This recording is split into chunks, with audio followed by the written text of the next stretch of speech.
Hello and welcome to the Mental Health Book Club podcast with your hosts Sydney Timmins and Becky Lawrence. We would like to take this opportunity to let you know that we will be covering a diverse range of mental health topics that may be distressing to some listeners. You can find a full list of the topics being covered in each episode in the show notes. Please check the show notes before listening to any of our episodes. Hello and welcome to the Mental Health Book Club podcast with your host Sydney Timmins and Becky Lawrence. With your host Sydney Timmins. We would like to take this opportunity to let you know that we will be covering a diverse range of mental health topics that may be distressing to some listeners. Dandelion Angel, which looked at the relationships between mothers who had undiagnosed borderline personality disorder and their daughters. So we thought it would be interesting to go into what borderline personality disorder actually is and the characteristics, and so you can start to make the link between the behaviours that we read about in Dandelion Angel and what the condition actually is characterised by. So I thought it would also be interesting to go into what personality disorders there are. So there are 10 that we're going to briefly discuss, and then we'll jump right into what borderline personality actually is. So to begin with, it's interesting to find out how we all develop our personalities. And there is much debate over what factors influence the development of an individual's personality. So a personality is what a person feels and thinks and behaves like, and these things are what make people unique and different from others. So if we all had the same personality, we would all be the same. However, each of us is an individual, so we all have different traits within our personalities. It is thought that there are two main things that influence the development of personality. One of those is the genetic factors. So that is what we are born with, and a person's character, and that is the moulding and shaping effects of your own personal experiences and the environment around you. So that's your surroundings, your life situations, and also what happened to you during your early childhood development and attachment process with others around you. And I'm going to go into attachment processes in a bit more detail later on. But what you need to remember is that these can be positive or negative. Personality disorders are often characterised by long-term patterns in a person's behaviour and their inner experience, and these generally differ significantly from what's expected. And what is expected is usually defined by cultural influences. So if you tend to act differently to others around you, then you may potentially have a personality disorder. And so the pattern of experience and behaviour begins to become visible usually in late adolescence and early adulthood. And these can cause distress or problems in functioning for the individual affected.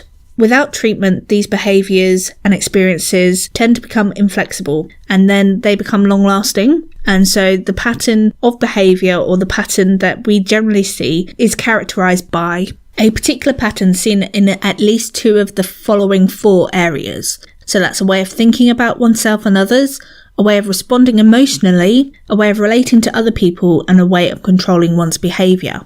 In the DSM-5, there are 10 different personality disorders, and they're grouped together in 3 distinct clusters. There's Cluster A, Cluster B, and Cluster C. Cluster A is characterised by odd or eccentric behaviour by the individual, and it encompasses paranoid personality disorder. And so for those with paranoid personality disorder, individuals show a pattern of distrust and suspiciousness where other people's motives are seen as mean or spiteful. People with the paranoid personality disorder often assume people will harm or deceive them and are reluctant to confide in others to come close to them. The second is schizoid personality disorder. And so a person with schizoid personality disorder shows a pattern of detachment from social relationships and a limited range of emotional expression. A person with schizoid personality disorder typically does not seek close relationships, chooses solitary activities, and appears indifferent to praise or criticism from others. The third within the Cluster A personality group is schizotypal personality disorder, and the individual shows a pattern of acute discomfort in close relationships. There are distortions in the person's thinking or perception, and they tend to be eccentric in their behaviour. A person with schizotypal personality disorder may have odd beliefs or magical thinking, odd or peculiar behaviour or speech, or may incorrectly attribute meanings to events. In Cluster B, it is categorised as dramatic, emotional or erratic behaviour, and it encompasses antisocial personality disorder, which is a pattern of disregarding or violating the rights of others. A person with antisocial personality disorder may not conform to social norms, may repeatedly lie or deceive others, or may act impulsively. Cluster B also contains borderline personality disorder, and so borderline personality is a pattern of instability in personal relationships, emotional response, self-image, and impulsivity. A person with borderline personality disorder may go to great lengths to avoid abandonment, that is real or perceived abandonment. They may have recurrent suicidal behaviour, they may display inappropriate intense anger, or have chronic feelings of emptiness. Histrionic personality disorder is also in Cluster B, and that is characterised by a pattern of excessive emotion and attention seeking. A person with histrionic personality disorder may be uncomfortable when he or she is not the centre of attention, consistently using physical appearance to draw attention or show rapidly shifting or exaggerating emotions. And finally, within Cluster B, there is narcissistic personality disorder, and that is characterised by a pattern of need for admiration and lack of empathy for others. A person with narcissistic personality disorder may have a grandiose sense of self-importance, a sense of entitlement, and take advantage of others or lack empathy. Finally, Cluster C personality is characterised by anxious and fearful behaviour, and within Cluster C there is the avoidant personality disorder, which is a pattern of social inhibition, feelings of inadequacy, and extreme sensitivity to criticism. A person with avoidant personality disorder may be unwilling to get involved with people unless he or she is certain of being liked, be preoccupied with being criticised or rejected, or may view himself or herself as being inferior or socially inept. There is dependent personality disorder, which is characterised by a pattern of needing to be taken care of and submissive and clingy behaviour. A person with dependent personality disorder may have difficulty making daily decisions without reassurance from others, or may feel uncomfortable or helpless when alone because of fear of inability to take care of himself or herself. And the last one is obsessive-compulsive personality disorder, and this one is not the same as obsessive-compulsive disorder, so sometimes people get confused between the two, but obsessive-compulsive personality disorder is a pattern of preoccupation with orderliness, perfectionism, and control. A person with obsessive-compulsive personality disorder may be preoccupied with details or schedules, may work excessively to the exclusion of leisure or friendships, or may be inflexible in morality and values. And all of that information was taken from the American Psychological Society, which produces the DSM.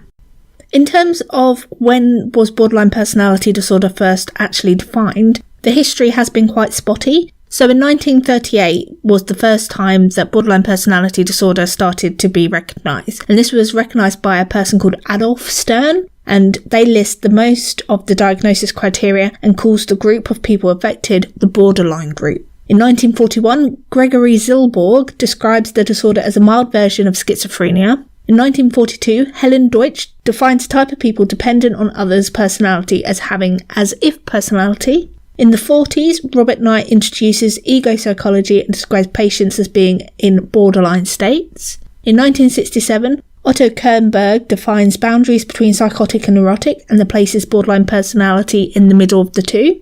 In 1968, Roy Grinker does the first research on borderline personality disorder.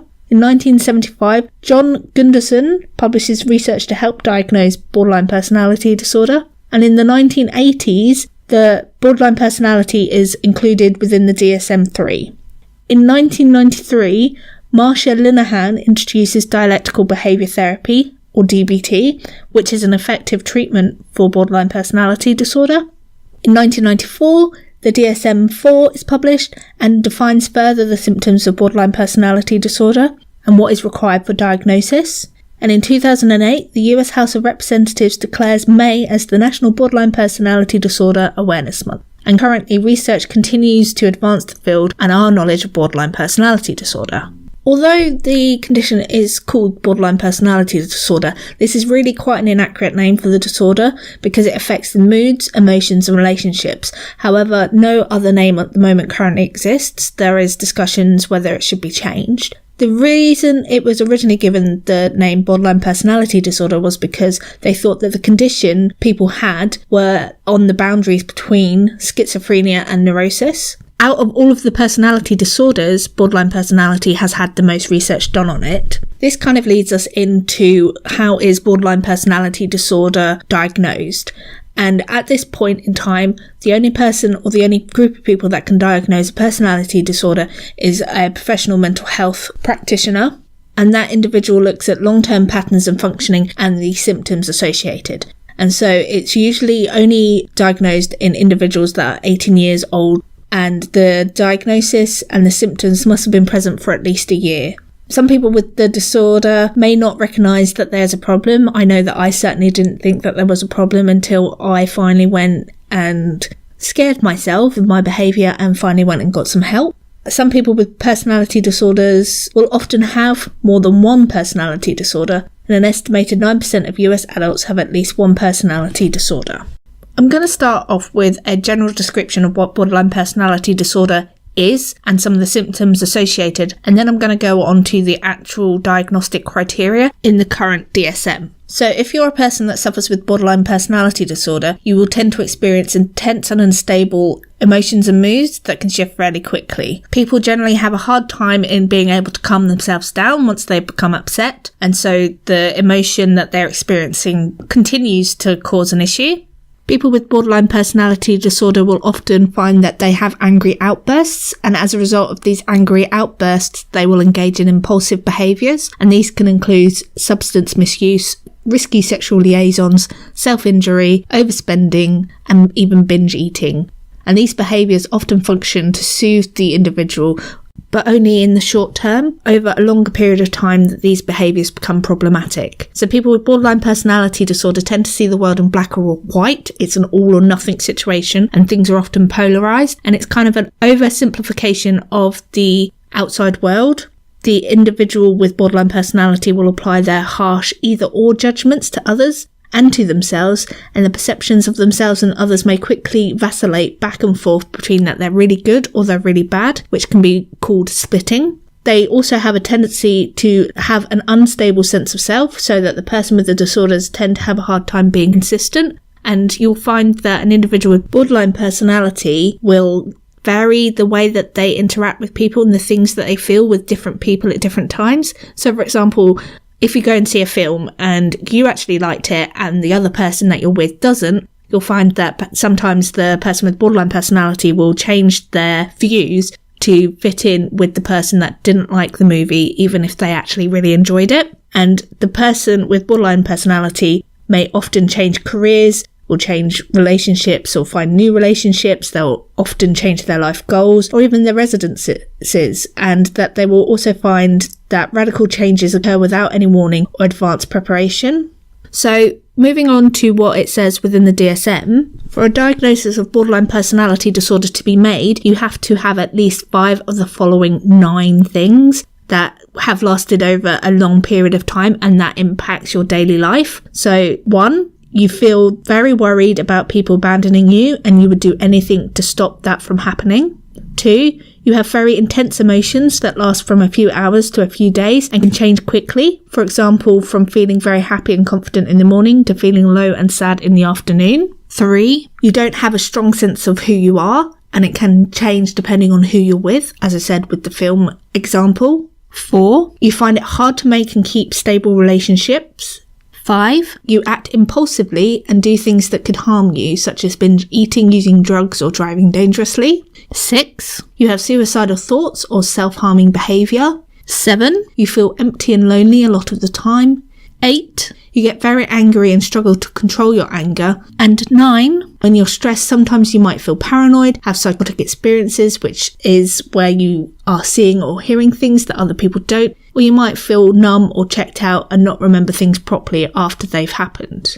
The issue here is that because you only have to have 5 out of the 9 diagnostic criteria, means that when you combine the 5 out of the 9, there are 256 different ways that these 5 criteria can occur. And if 2 people are given a diagnosis of borderline personality disorder, they could only share one of those criterion. And because this is a criterion-based method, you either have borderline personality disorder or you don't. There's no kind of degrees, and the individual doesn't actually understand the extent, nor do the health professionals understand the extent that the disorder may be impacting that individual. There is no standardized test to find out whether you have borderline personality or not. And with this criteria method, you can't necessarily see if there is any improvement in the condition, as I said, because you either have it or you don't. There was proposals for a new model to be introduced into the DSM-5, which currently is the one that's being used. However, it failed to meet the criteria needed to be included as the new method to diagnose borderline personality disorder or not. But it is still included within I think it's chapter 3 within the DSM, where the new model is described. So the DSM-5 did propose a dimensional model for diagnosis of all personality disorders, and that it included 2 different criterion. Criterion A, which is the level of personality functioning, and criteria B, which is the pathological personality traits. And so that is looking at whether there is the presence of these pathological traits. And so for you to be diagnosed with borderline personality disorder, you had to have, to begin with, 2 out of the 4 criteria in criterion A. And so criterion A was divided, or is divided, into 4 different personality functioning types. These are self-identity, self-direction, and interpersonal impacts of empathy and interpersonal impacts of intimacy. Within criterion A, there is the provision of a level of functioning scale ranging from little to no impairment up to extreme impairment. And so for you to be diagnosed as someone with borderline personality disorder, you had to have moderate impairment in 2 of the criterion described. I'm going to go into more detail about what it means by self-identity, self-direction, empathy, and intimacy. So identity is the aspect of personality functioning that represents a person's knowledge and awareness of themselves. A person with little to no impairment in their identity are readily able to recognise their own unique characteristics and accurately appraises these characteristics. So if you go, I'm a nice person, you actually are a nice person, rather than someone that might be like, I am a nice person, but really in reality are not necessarily that nice a person. They have a clear sense of their own boundaries, and they can experience, tolerate, and regulate a full range of emotions. So I personally have issues with regulating my emotions. So if you have no impairment, that is what we would consider a more normal range and something that doesn't impact your day-to-day living. However, if you have a moderate impairment, the individual will have difficulties in identifying who they actually are, identifying what is unique about them and how they are different from other people. They will also find that they have a vulnerable sense of self-esteem. They will also be looking for external evaluation and external reinforcement that the way that they act and the way that they are is suitable for the situations that they find themselves in. So they also wish for approval and admiration from other people. They also will feel that they have this sense of incompleteness or inferiority. So if they will completely, most of the time, be comparing themselves to other people, and they will often feel that they are just not good enough. They will also have issues with emotional regulation, and so that they will have issues with dealing with difficult emotions. And so if you have an extreme impairment in your identity, your experience of a unique sense of self is virtually absent, and you'll find that there is little continuity of your own personal history.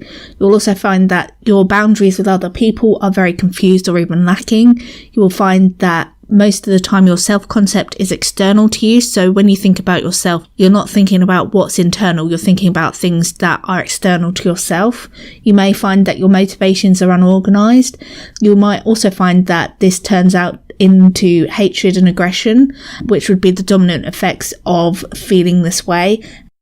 And that is my understanding of the classification of identity, and I've cut it down a bit and I've tried to change some of the words to make it a bit more understandable. So the second is self-direction, and so self-direction is the aspect of personality functioning that represents the person's internal ability to establish and achieve reasonable expectations of themselves, personal goals and standards of personal conduct. So a person that has little to no impairment is able to set realistic goals that are based on an accurate appraisal of their strengths and limitations. So for example, I am not going to turn around and say that I am going to go and climb Mount Everest, because I definitely know that that's never going to happen and it would not end well for me. Because of your ability at reflection and self-reflection, the individual who has little to no impairment is able to learn from their internal experiences and then generally attain fulfillment and satisfaction in life. So a person with moderate impairment will find that their goals are often only really there to gain external approval from others, and so that they can feel that they are more stable. They will find that their personal standards may be unreasonably high, so they have this need to be special or please others, or extremely low,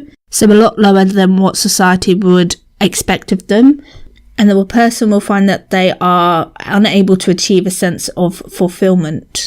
So if the individual has an extreme impairment in their self-direction, they will have this inability to set goals at all, or they will be severely compromised in their ability to set goals, which are definitely going to more than likely be unrealistic. Their goal setting will also be incoherent. Their internal standards of behaviour are virtually lacking, and they will find that their genuine fulfillment that they want to achieve in life is extremely elusive, virtually inconceivable. So the next is empathy, and empathy is classified as an interpersonal personality function. So with empathy, it is the ability to understand and consider another person's experience, including their thoughts, feelings, beliefs, and motivations.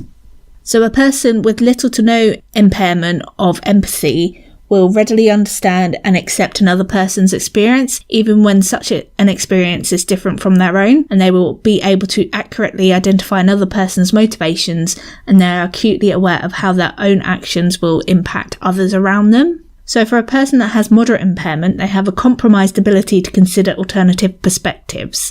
So they will not necessarily understand or be able to put themselves in another person's shoes, but only in respect to perceived relevance to their self, and they are generally unaware or unconcerned about the impact of their own behaviours that will happen to other people. They also have an unrealistic appraisal of their own effect on people and themselves.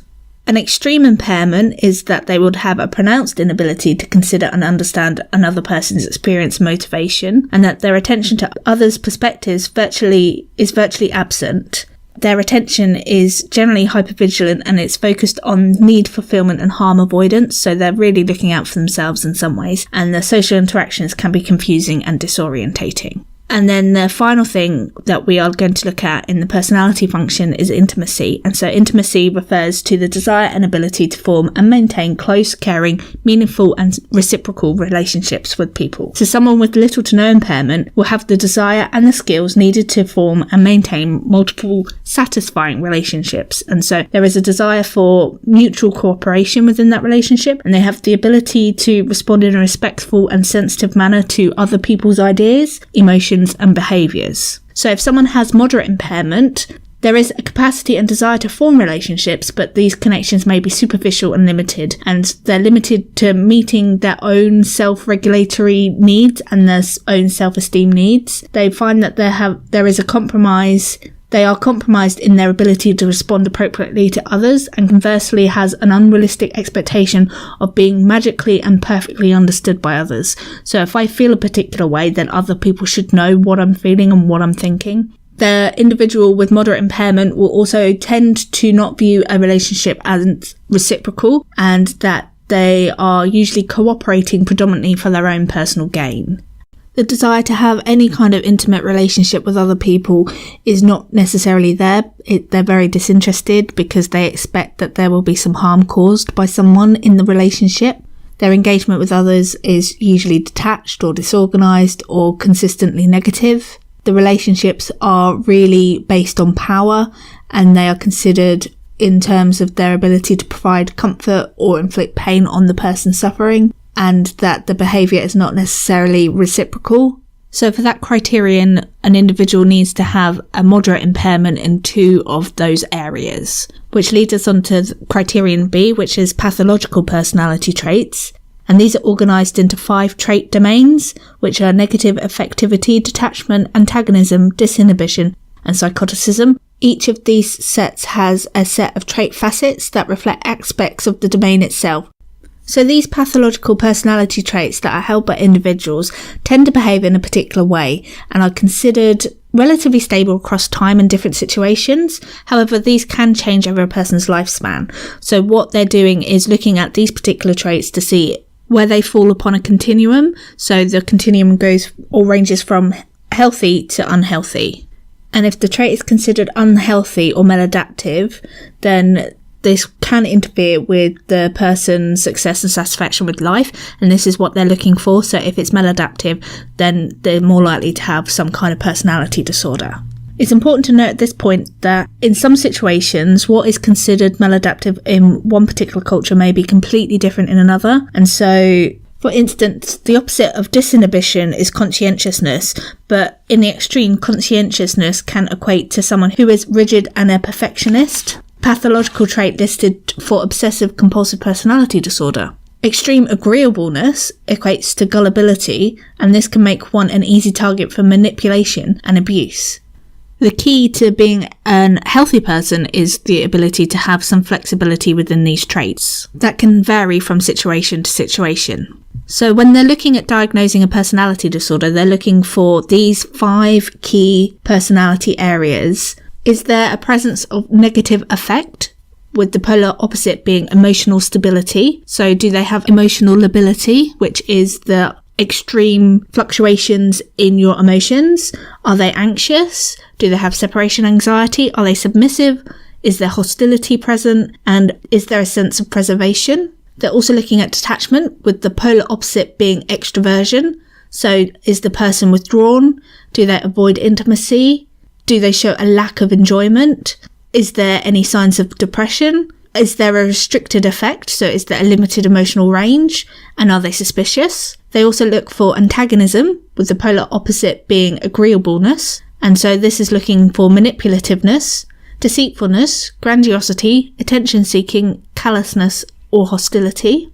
They're looking at disinhibition, which the polar opposite being conscientiousness. Is the person irresponsible, impulsive, distractible, takes risks, and are rigid in their perfectionism?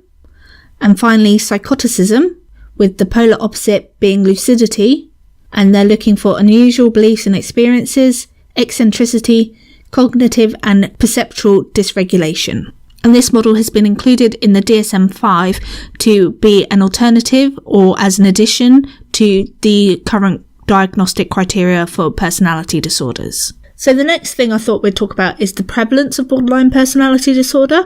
And as with most studies of prevalence, it's often awkward to identify how much or how many people out there have a particular type of disorder. So these come under something called epidemiological studies. And epidemiological studies are the study and analysis of the patterns, the causes and effects of health and disease conditions in defined populations. And so the estimates of the prevalence of BPD in populations varies. So depending on what research you look at, gives you a different amount of figures. So in the United States, a recent research project has shown that 1.6% of the population has borderline personality disorder. And when you think of 1.6% of the population, you think, oh, well, that sounds really small. However, that's actually quite a large number of people, particularly when you consider the population of the United States. So a 1.6% prevalence rate of borderline personality disorder translates into over 4 million people in America with borderline personality disorder. The other issue is that borderline personality is not as well known as other disorders, and so it's actually more common than illnesses like schizophrenia. However, that information doesn't necessarily come through with the information that you see portrayed in media. The prevalence of borderline personality is far higher in women than it is in men, with 75% of diagnoses of borderline personality disorder being in women. There's a ratio of 3 women to every 1 man diagnosed with borderline personality disorder. And at the moment, research does not know why there is this gender imbalance between the two. It may be that women are more prone to borderline personality disorder, or it might be that women are more likely to pursue treatment for the condition and that there are some gender biases when it comes to diagnosis. So for instance, men with symptoms of BPD may be more likely to be misdiagnosed with other conditions, such as post-traumatic stress disorder, major depressive disorder, or even just being addicted to particular substances. In another study, over 40% of people with borderline personality disorder had been previously misdiagnosed with other disorders, so things such as bipolar disorder and major depressive disorder. These illnesses are often cited potentially because they are more well known than others, and they're more easily treated with medications than that of borderline personality disorder. It's also common for those with BPD to have comorbidities or other illnesses along with their borderline personality disorder. So in fact, as many as 20% people with borderline personality disorder have also been found to have bipolar disorder, so making the diagnosis and treatment of the conditions more complicated than just treating one disease alone. Another issue with borderline personality disorder is that there is an increased risk of suicide. So some of the most sobering borderline personality disorder statistics come from the research about people and suicide. About 70% of people with borderline personality disorder will make at least one suicide attempt in their lifetime. And in addition, between 8 and 10% of people with borderline personality disorder will complete suicide. And this rate is more than 50 times the rate of suicide in the general population. So it's pretty significant. The issue is we're not really sure why there is this disparity between the borderline population and those without borderline personality disorder. It may just be because those with BPD don't necessarily know where to turn to get treatment, or that it might be due to misdiagnosis and the treatment being inappropriate for them. The prognosis for borderline personality has actually improved over time. Originally, it was thought that people with borderline personality disorder were untreatable. There was nothing that anyone could do to help them and improve their situation. But recent studies have shown that even though BPD is a serious mental health issue, it is also by no means a life sentence. So there is the possibility, or there is the chance that you can get better from this, or at least decrease the impact that the symptoms have upon the individual. So research has shown that prognosis for BPD is actually not as bad as it was once thought, and almost half of people who are diagnosed with borderline personality disorder will not meet the criteria for diagnosis just 2 years later once they've got treatment. And for those that are 10 years later, 88% of people who were once diagnosed with borderline personality disorder did not meet the criteria for diagnosis. Before we go on to treatments of borderline personality disorder, I thought that maybe we should go through the causes and risk factors associated with developing borderline personality disorder. So the causes and the risk factors are not necessarily that clear within the research, but researchers tend to think that BPD is caused by a combination of different factors that include childhood and or teenage experiences, genetic factors, and your personality in general. So in terms of genetics, BPD is about 5 times more likely to occur if a person has a close family member, so that's a first degree biological relative that has the disorder, so for example your mum or your dad. However, because most people grow up with one or both of their biological parents, it's very hard to know if symptoms of BPD, like problems with relationships or coping with strong emotions, are inherited from parents and from their genes, or if they're picked up from their parents' behaviour. So it may be a behavioural issue, so something that you've learned. And so children tend to learn how to behave by observing the people around them. So if the person that is close to them is showing borderline personality traits, they're going to pick up on that and learn and believe that that's the way that you behave in life. The environmental and social factors that are reported by those that suffer with borderline personality disorder include them having some kind of traumatic life event in their childhood or in their teenage years. So this can include being abandoned during their childhood by a parent, for instance, and that could then result in chronic fear or distress. Because of family instability, such as a parent who has an issue with alcohol, the child may have to deal with a parent's issue with their mental health. There may be some sexual or physical abuse, there may be some neglect, and they may have lost a parent either through bereavement or through divorce. And so people that have had difficult childhood experiences, like the ones that I've just described, may develop certain beliefs about how people think and how relationships work. So if it's been a volatile relationship, you're going to learn that that is the way that a relationship works. And as a result of dealing with these environmental and social situations, they've come up with different strategies to cope, and these strategies may be maladaptive and they are not necessarily helpful later in life. So later on you may find that you have feelings of anger, fear or sadness that are causing issues for you. However, it is important to note that not everyone that is exposed to volatile relationships or some kind of trauma in their past develops borderline personality disorder. So there are also brain factors that may come into play with borderline personality disorder. They have looked at the structure and function and those changes within the brain, especially in areas that control impulses and emotion regulation. They have shown that some people with borderline personality disorder have some changes in these areas. But they've also shown that people that don't have borderline personality disorder have changes in these areas too. So the relationship between the two is a little bit sketchy at the moment, and more research is needed in this particular area. So that leads us on to treatment of borderline personality disorder. And as I said earlier, before they thought that borderline personality disorder wasn't treatable, but there has been huge benefits found for people that receive the most appropriate treatment for them in relation to their borderline personality disorder, and they will experience less severe symptoms and they will find that they have an improved quality of life. However, it's worth noting again at this point that with all mental health issues, it's never a linear process to where you are now to being completely happy and healthy and able to function like everyone else. And that is something that not only does the individual that is suffering from borderline personality disorder needs to be aware of, but it's also something for those that are around the person to be aware of as well. So there are various options available out there for someone with borderline personality disorder. One of those is psychotherapy. And so there are several different types of psychotherapy that you can engage in that will hopefully give you some positive benefits. One of those is cognitive behaviour therapy. For me, I found that cognitive behaviour therapy didn't really work too well. I had to try other therapy, and it was the first therapy that I tried, and I kind of gave up after I tried cognitive behaviour therapy. However, some people will find that this is useful for you, and CBT can help people with borderline personality disorder identify and challenge their core beliefs and behaviours that underlie inaccurate perceptions of themselves and others, and problems interacting with others. And CBT may help reduce a range of mood and anxiety symptoms and may reduce the number of suicidal or self-harming behaviours that individual exhibits. There is also dialectical behaviour therapy, and this type of therapy utilises the concept of mindfulness and is underpinned by mindfulness throughout. And so it's about being aware of and attentive to the current situation and moods that you're feeling. DBT also teaches skills to control intense emotions. It reduces self-destructive behaviours, such as self-harm, and it also improves relationships.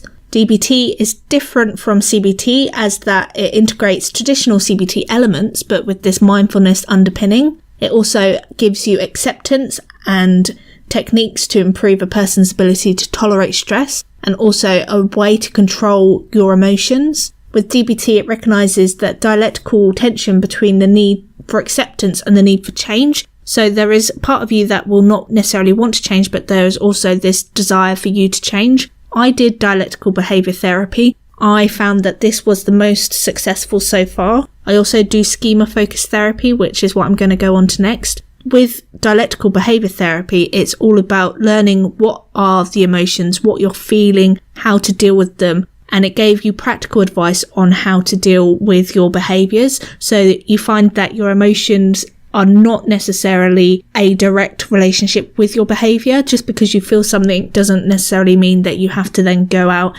and behave in a particular way that is associated with the emotion that you're feeling. There is schema-focused therapy, and this type of therapy again combines elements of CBT with other forms of psychotherapy, and it focuses on reframing schemas, are ways that people think about themselves and view the world. So for example, I'm doing schema therapy now, and one of my issues is that I have this schema which is called defectiveness. So I feel that everything that I do, I tend to have this critical voice that is telling me that I'm not good enough, I'm not worthy, it kind of impacts my self-esteem. I also have this schema called failure that impacts me quite a lot. And just recently, I've just been able to start to feel or understand that I do have a schema that is looking at emotional deprivation. So this is, I feel something, but others around me aren't necessarily supporting the way I feel. So it's like this kind of misunderstanding, and trying to change the way I view the world in associated with those schemas.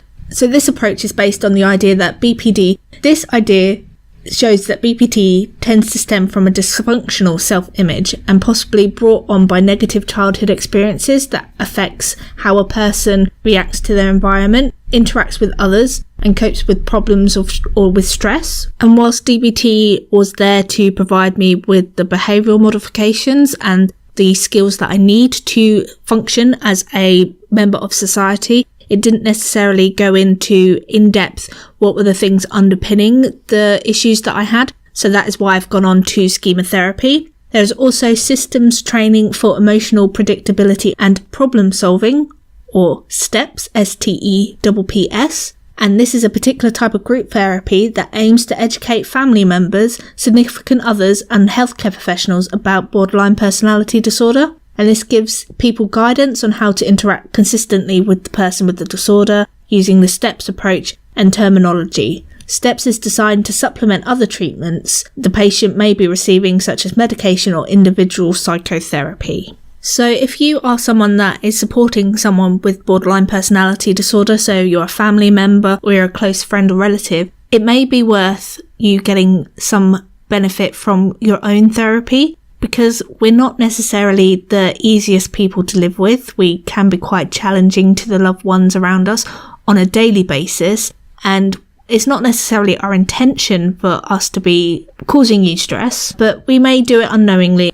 We may act in ways that are different to what you expect and may worsen as a result of your interaction with us. Some therapies that family members can attend can include programs that develop skills to better understand and support a relative with borderline personality disorder. Also, therapies that focus on the needs of you as individuals, as family members, so that you can understand that there are obstacles and strategies for caring for a loved one with borderline personality disorder. More research is needed to determine the effectiveness of family therapy in relation to borderline personality disorder, but I don't necessarily think it is detrimental to you if you do go and do some type of therapy. There are also medications. So someone with borderline personality may be prescribed medications to deal with their condition. However, a medication is not necessarily going to fix the underlying problem. So with medications, they shouldn't necessarily be used as the primary treatment for the borderline personality disorder.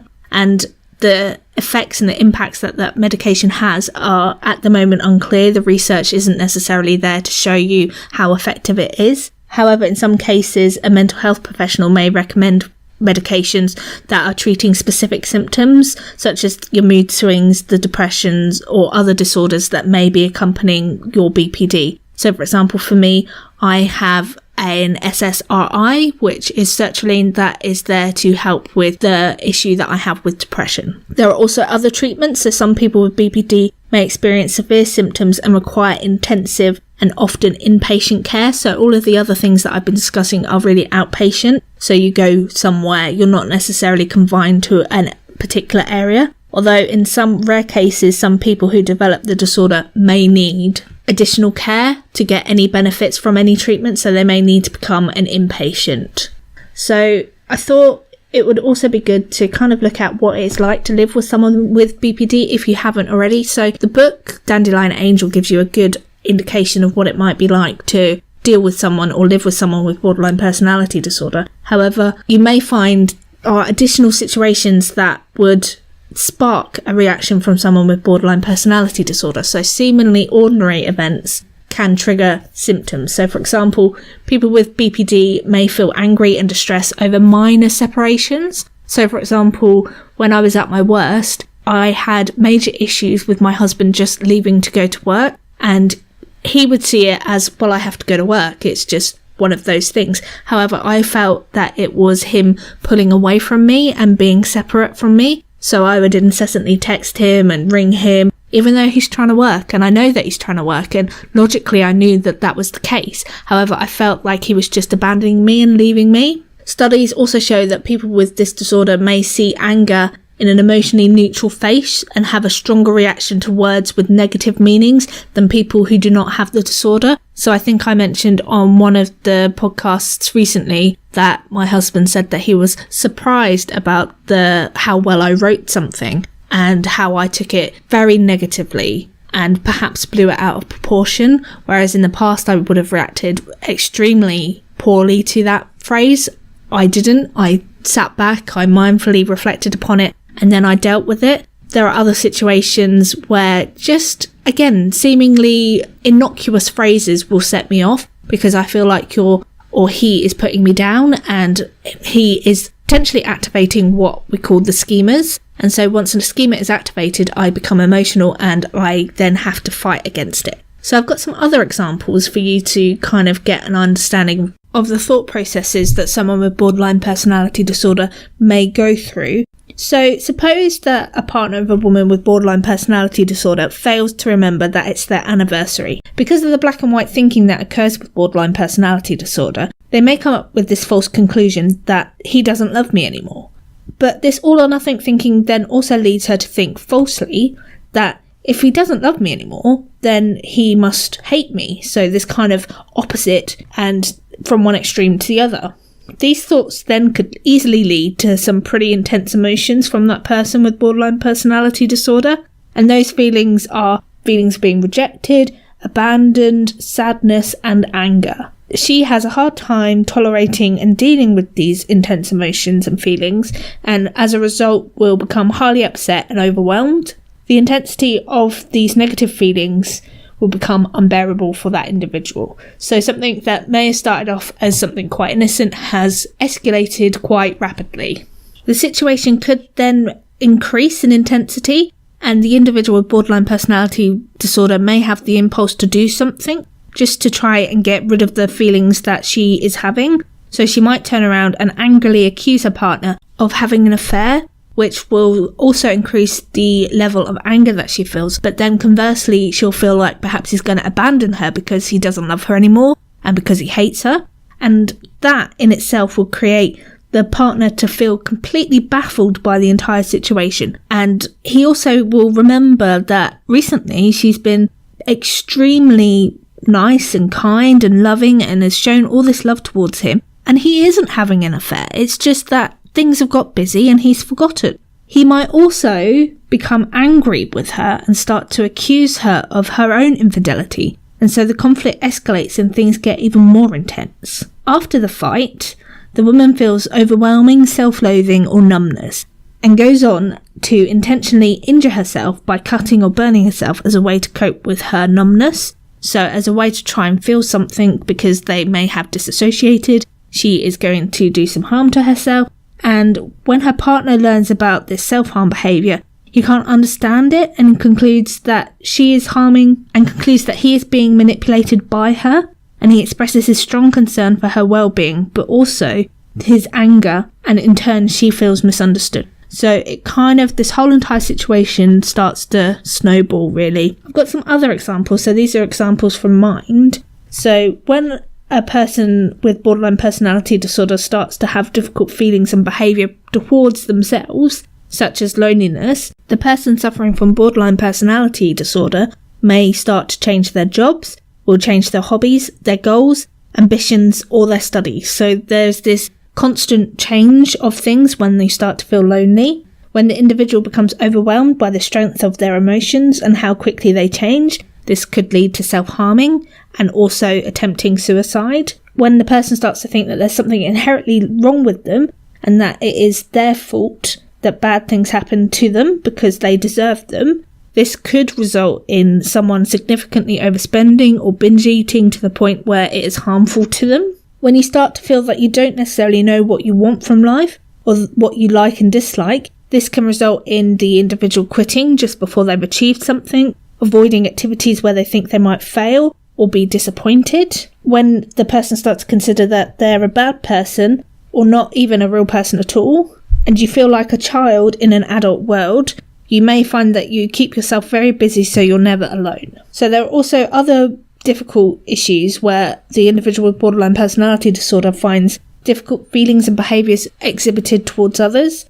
And with that, you may find that when the person starts to think or feel that their friends or partners are going to leave them forever when they're angry or upset with them, it could lead to the individual lashing out when they're angry with people. When they start to feel that no one will understand them, that you will never be able to understand the people around you, you'll start to struggle to trust people.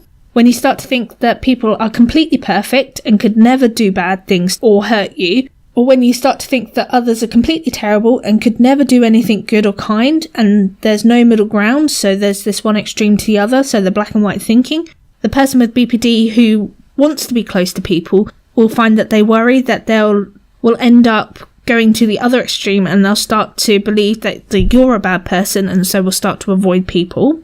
And when people with BPD start to think about others, that the world is a very scary and dangerous place, and that they want to run away and hide, they will probably go around and end relationships with friends, partners, because they think that they're going to leave them, which is all possibilities. There are many things that you can do to support yourself and to help yourself cope with symptoms of your BPD. So, for example, when you start to feel angry, frustrated or restless, you can think about doing certain things that can try and alleviate that. So, for example, you could rip up a newspaper, you could hit a pillow, you could throw ice cubes into the bath and let them smash. You could punch a punching bag. So I used to have a punching bag in my office at university. You could go out into the woods and scream your head off just to get rid of some of that anger and tension. You can go for a run. You can try other different types of exercises. So sometimes I find that when I'm really angry, that lifting heavy weights will help me. You can also write everything down that's making you angry in an angry letter and throw it at the wall. So there's lots of different possibilities that you can try. If you're feeling depressed, sad or lonely, how about sitting down with a nice warm cozy blanket, wrapping yourself up and watching your favourite TV show? I have happy films that I go to, which for me, my husband would know that something's really wrong, is that I've got Harry Potter playing on the TV. Don't ask me why Harry Potter. Maybe it's because it's completely different to what reality is and magic and so on. Also, what about watching a comedy? So if you're sad, make yourself happy by watching something funny. Think about potentially having a massage. So also putting nice smelling moisturiser on your hands or on your legs or anywhere on your body. Again, writing out all of your negative feelings on a piece of paper and tearing it up. Also listening to different songs or music or something that is uplifting and that will help you feel a bit more happier. You can also reach out to others, talk to friends, go into chat rooms that have different people talking about different stuff. Also, if you feel that you're lacking purpose in life, you could contemplate going out and volunteering. So if you feel anxious and panicky and you're also a bit tense, you can think about maybe making yourself a nice hot drink. So all of these are distraction techniques. And when you're drinking that nice hot drink, just be very mindful of the situation. So notice the taste, the smell, the shape of the mug, the feel of the mug in your hands, the weight, all of those kind of things. You can take 10 deep breaths, counting each one out loud, so it's another mindfulness technique. You can do a reality checklist, so you can write down everything you can think of about where you are at that particular moment in time. So for example, if you're sat in your lounge, you can go, well, there's a sofa, there's chairs, there's the television, the walls are blue, all of that kind of thing. You could take a warm bath or a shower, and this can help you change your mood by creating a soothing atmosphere and a distracting physical sensation. Again, also use nice smelly things in your bath or in your shower. You can try yoga, so gentle stretches. I find that when I'm tense and worked up, that yoga can relieve some of the symptoms. And again, just do things that will enable you to practice mindfulness. If you're feeling disassociative or spaced out or a bit numb, what you could do is you could try chewing on a piece of ginger or chili, so just something that will give you some sensation. You could clap your hands and notice the stinging sensation. You could drink a glass of ice cold water, or even splash your face with ice cold water, just to give yourself some feeling. If you have the urge to self-harm, and I spent quite a lot of time trying to find techniques that would help me not self-harm, I would do things such as rub ice all over me so that would hurt, so I wasn't doing any physical damage, but I still got the sensation of pain. Some people find that sticking sellotape or a plaster on your skin and then peeling it off or ripping it off just to give yourself that pain response. Taking a cold bath, I must admit, I never tried taking a cold bath. I did try writing on my skin with a red pen where I wanted to cut. I also have tried and do use the flicking of an elastic band on your wrist or a hairband on your wrist. So you just literally just sit there and keep pulling it and twanging it against your wrist. That causes pain, but it doesn't cause any breaking of the skin. If you get into the point where you might end up breaking your skin, maybe you need to change the technique that you're using. And you can use other distraction techniques such as playing video games, just anything to get your mind off of what you actually want to do. There are also some strategies that you can use and employ to help you support your well-being for the long term. And so taking that time and believing that you should be allowed the time to make yourself a priority can actually make a big difference to the way that you're feeling. So I've got some ideas for you. One of those is to talk to friends and family. It can be hard to reach out when you're not feeling well, but sharing difficult thoughts can often make them seem easier to handle. However, make sure that you do this with people that are really supportive of you. So there are going to be certain people that you wouldn't necessarily want to open up to. So make sure it's someone that you trust and that you know will not dismiss you and your feelings. Also be aware of how to access help when you're in a crisis. So when I did DBT, there was the DBT phone. So when someone would end up in crisis or were extremely emotional, you could phone up the DBT phone and get DBT skills over the phone. However, if you're in serious crisis where you're in imminent danger of hurting yourself, make sure you know what to do. So you need to get help straight away. And I can't stress this enough, that if you feel like you are going to hurt yourself, you need to dial 999 and get to hospital. Alternatively, you can try ringing the Samaritans. There's always someone there 24 hours a day to listen to you talk and will help you if you are having suicidal thoughts. And so the number for the Samaritans is 116 113. You can also try online support groups and networks. There's quite a lot out there. I'll put some links in the show notes for you to have a look at. And you can then talk to like-minded people about the situations that they face, and you can start getting support with them and you can offer them support back. You can also look for specialist support organisations, and there is an organisation like Emergence and BPD World can offer specialist support for anyone that's affected or impacted by BPD. And if you have experienced abuse in your childhood, then there's the National Association for People Abused in Childhood. You can also contact an advocate if you feel that you're not being listened to or treated fairly, such as the advocates that are there at Mind. So they have a special helpline that can help you with any legal issues. When I did DBT, I had to keep a mood diary. And I found this really helpful because then it would identify how I was feeling and in what situations I would get more emotional about. And so it can show you what your triggers are, and you can then do something about it. You can go, hang on a minute, I think I'm feeling sad. Let's do something to change my mood that I'm currently feeling. Another thing that is pretty important is getting enough sleep. So I admit that I still find it a huge struggle to sleep, and I do have some assistant with some drugs. So if you really find that you can't sleep, it may be time to speak to your GP about the situation. Also, I do find that doing mindfulness before I go to sleep is quite helpful, and also making sure that you continue with a sleep hygiene routine, such as cleaning your teeth and getting into bed early, making sure that all of the electronic devices are away from you so that you can't just keep playing with them. Also, doing regular exercise. So physical activities like dance or going out for a walk can help you with distracting you from your current mood. And it also helps get rid of anxious and angry energy. And also eating a healthy diet. And in some ways I can't stress how eating a healthy diet can impact your mood. It can make you feel so much better when you're eating something other than just chocolate or things such as unhealthy crisps. But changing that to fruit and vegetables can do wonders. But what can friends and family do if they are trying to deal with someone who has borderline personality disorder? How can they help you? So if you are a person that is looking after or looking out for someone that's been diagnosed with BPD, there are some things that you can do to help understand their feelings and their behaviour. So just in some ways knowing that they're not doing these behaviours particularly to harm you or to manipulate you, that this is just unfortunately how it is for the time that they're trying to get treatment, and hopefully this will change, it will get better.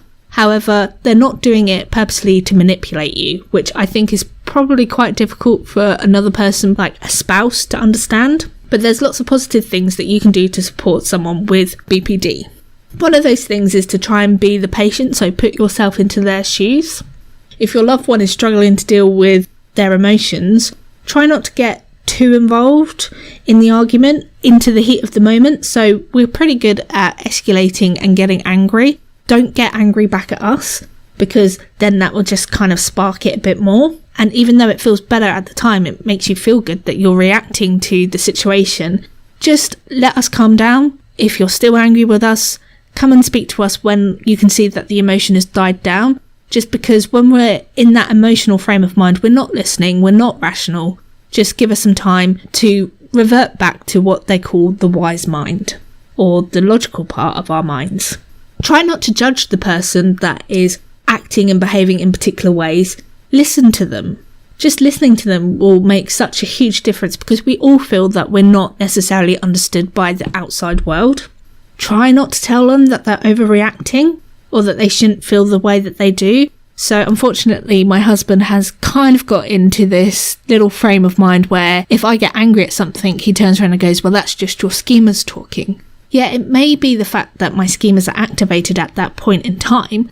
The problem is that you're now invalidating that feeling of anger. And I am actually, at that point, feeling angry for a particular reason. So whereas before I would get angry over no reason, now my anger is a lot more difficult to activate in the first place. So there is usually some kind of reason behind that anger. And so kind of dismissing it will just make me even more mad. And if that individual is angry, just even some small acknowledgement, I can see that you're angry. Is it okay if I let you calm down and I'll come back and speak to you later about the situation? Will probably just diffuse everything. Also try and be calm and consistent. So if your loved one is experiencing a lot of overwhelming emotions, it could help them to feel secure and supported. So one of the things that an individual with borderline personality disorder may not have had is this thing called secure attachment. So I mentioned it at the very beginning. So during the childhood, we form attachments with the people that care for us. So that's our parents or our caregivers. And for those with borderline personality disorder, what you often find is that that secure attachment hasn't been formed. And so we constantly feel kind of unsafe. So just being there and being that secure person can also make a huge difference. When we are in this emotional state, sometimes helping us to see that we still do have positive traits and that we are not our emotions is a good thing for us. So when someone you care about is finding it extremely hard to be or do anything good or find anything good about themselves, try and reassure them, try and hear what they're saying and give them the positives that they may need. It's also really important that you protect yourself. So sometimes people with borderline personality can be quite manipulative. We can try and push the buttons and try and get what we want and what we need. Try and make sure that there are clear boundaries between you and them and ensure that those boundaries and expectations are vocalized. So for example, if the individual that you are with, you're going to go out for a couple of hours, make sure that they understand the boundaries. So for example, you're going out for a specific amount of time. You're not specifically leaving them because you don't like them anymore. It's because you have to do something. Just give them this kind of outline of what they need to expect. It's also good to plan ahead. So when the person you're supporting is feeling well, ask them how you can help them best. So instead of just assuming what they need, ask them. And if you want to know what to do when they're not feeling well, that's probably the best time is when they are relatively stable. Also learn the individual's triggers. So there are certain things that will set me off to no end. So that is things such as this kind of surprise when I show an ability or an affinity for something. That really quite annoys me and triggers me. Another thing that really triggers me is there's this strange thing that my husband does that most people probably don't get annoyed at, but I get really upset about, is that he'll randomly come out with these questions, such as the other day, are ponies and horses the same? I have no idea. I am not pony or horse girl. You have Google. Why don't you ask Google? Why are you asking me? You might start to hear that in my voice right now. I'm starting to get a little agitated. But he does this with everything. So we can be standing there and he'll randomly come out with whatever he's thinking at that time. Really gets to me. I've explained to him several times, please not to do it because it makes me angry. And I think maybe now he's starting to get it, but it has taken 10 years. If someone that you are looking after or caring for with BPD it's important to try and keep them safe. And it's also a worry to you. It's not going to do you any good if you're constantly worrying about ensuring that someone that you're looking after and someone that you love is not hurting themselves. So again, be prepared. So for me, I used to cut. So I would ensure that things were out of my reach if I was at home alone, just to try and prevent myself from doing it. I have issues now with binge eating, and recently I have had this huge, great big issue with literally just going and eating lots and lots of peanut butter. The peanut butter is now out of my reach, so I can no longer get to it. And again, it's in some ways the binge eating is probably less drastic than the self-harming in terms of cutting. However, it's still a form of self-harming in its own right. If you can, learn as much as you can about borderline personality disorder. I can't stress this enough, because the one thing with borderline personality is that there's so much stigma surrounding it and so much misinformation, and because it is such a complicated diagnosis, you need to try and find out as much as you can and identify what the symptoms are and how you can help them. If the person that you are caring for, looking after, hasn't sought out treatment yet, try and support them to get that treatment. So, for example, trying to get them appointments and being supportive, and if they need an advocate, pointing them in the right direction. As I said, Mind has this fantastic service. And also, you need to take care of yourself. It's no good if you are supporting someone else and you're not taking care of your own mental health, because looking after someone else is really quite stressful. So make sure that you take your own time with your well-being and ensure that you're maintaining your energy levels. Also, allowing yourself to get some time and distance away from the person that you're trying to help. Just sometimes you just need to look at what you need. And yes, the person with borderline personality disorder may be quite, don't know how to describe it, quite insistent at times.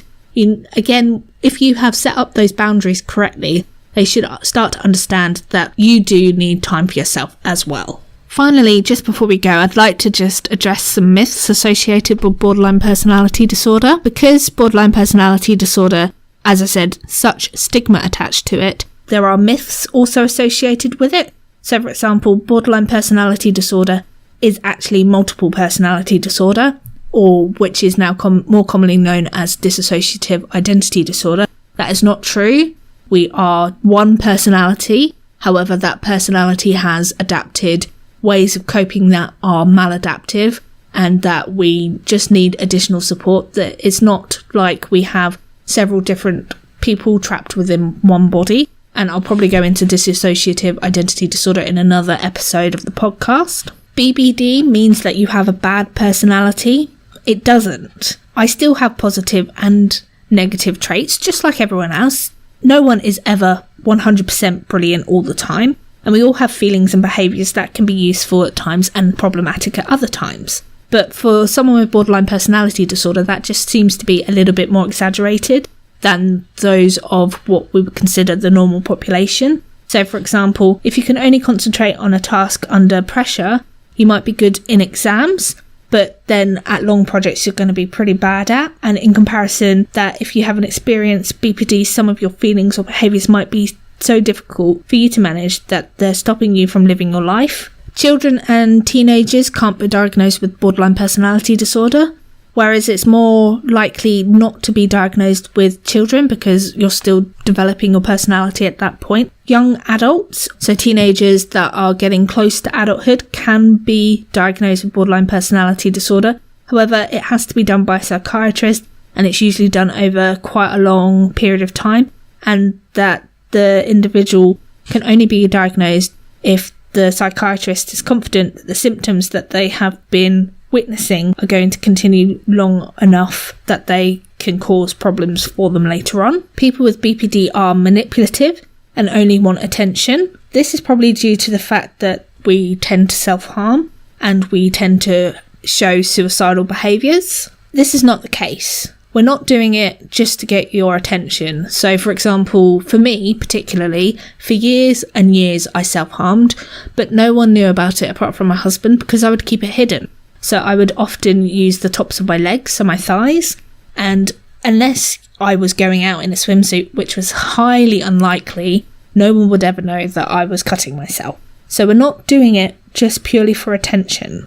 It's kind of our way of communicating just how difficult emotions are for us. So we get so overwhelmed that it just becomes too much. For me, I found that the reason why I self-harm was because I found it was a way to relieve the emotions that were in my head and allow me to become numb. People with BPD are unbearable. Yeah, we can be difficult to live with, and then so are other people that have mental illnesses. They can be difficult to live with, and it's also difficult to watch someone that you love suffer. But I mean, even though it may seem that we're highly volatile and stable and are in constant crisis, which is scary, there is treatment for us, and that can then lead us to have a productive and happy life. A diagnosis of personality disorder stays with you for life. Again, this is not necessarily the case anymore. So for me, I have found so much help as a result of all the treatments. I'm nowhere near as bad as I was before I got diagnosed with borderline personality disorder. And to be honest, for particularly maybe my husband, maybe at some point I'll interview him so you can hear a bit about what it's like living with me.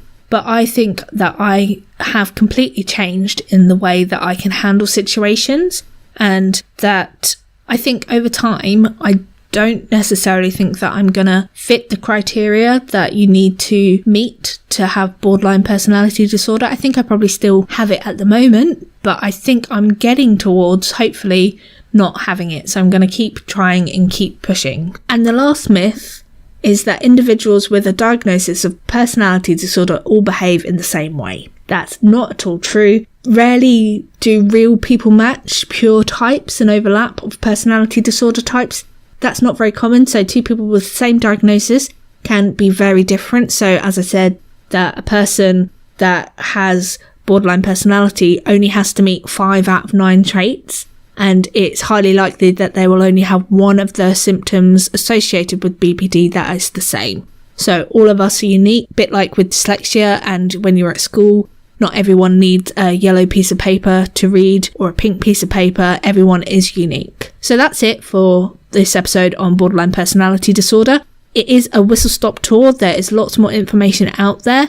If there is anything that you want to ask specifically of me, so I'm happy to answer any of your questions about how borderline personality disorder has affected me and some of the things that I've learnt, just send it to us on Twitter or via email or on our website. So next time we will be reading Made You Up by Francesca Zappia, and that information can all be found on our website. We'll see you next week. Bye!